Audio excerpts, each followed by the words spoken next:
नशीली दवाओं के प्रदूषण पर अंकुश लगाने के लिए सूरत की रांदेर पुलिस का नया प्रयोग, तस्करों से ली शपथ। नशीली दवाओं के प्रदूषण को रोकने के लिए सूरत पुलिस का उत्कृष्ट कार्य। हम नशीले पदार्थ नहीं बेचेंगे और न किसी को बेचने देंगे की शपथ। 4 महिलाओं सहित 50 से अधिक पेडलर्स ने अपनी कहानियां सुनाई। गुजरात में लगातार बड़ी मात्रा में ड्रग्स पकड़ी जा रही है। सौराष्ट्र, कच्छ समेत 6 शहरों में ड्रग्स तस्करों के खिलाफ पुलिस एक्शन में आ गई है।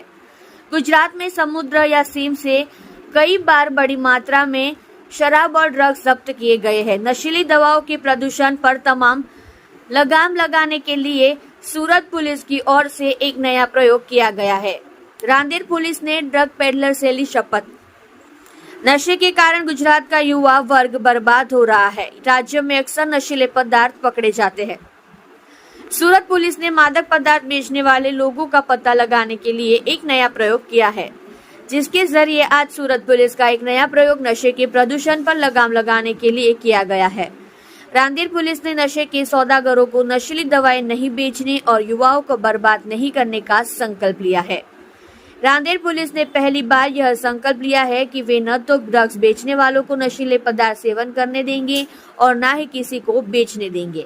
इसके साथ ही 4 महिलाओं समेत 50 से ज्यादा पेडलर्स ने अपनी कहानियां सुनाई। इसके साथ ही सूरत पुलिस ने नशीली दवाओं के प्रदूषण को रोकने के लिए नेक काम किया है। आप देख रहे हैं माटी की आवाज न्यूज चैनल को आनंद सिंह ठाकुर के साथ। માનનીય સીપી સાહેબ દ્વારા નો ડ્રગ્સ ઇન સુરત સિટીનું એક અભિયાન શરૂ કરવામાં આવ્યું છે। આ અભિયાનના ભાગ અંતર્ગત રાંદેર પોલીસ દ્વારા આજે તમામ જેટલા બી રાંદેર પોલીસ સ્ટેશનની અંદર ડ્રગ્સ પેડલરો છે કે ડ્રગ્સ એડિક્ટેડ છે એવા તમામ વ્યક્તિઓને ઇસ્લામીય જીમખાનામાં ભેગા કરવામાં આવ્યા હતા અને એક શપથ ગ્રહણ કરાવડાવવામાં આવી थी पुलिस द्वारा, रांदेर पुलिस द्वारा, કે મેં ના ડ્રગ્સ લૂંગા ના ડ્રગ્સ લેને દૂંગા અને પોતાના પરિવારને કેન્દ્ર બિંદુ ઉપર રાખી અને આ એક અભિયાન શરૂ કરવામાં આવ્યું છે રાંદેર પોલીસ સ્ટેશન તરફથી।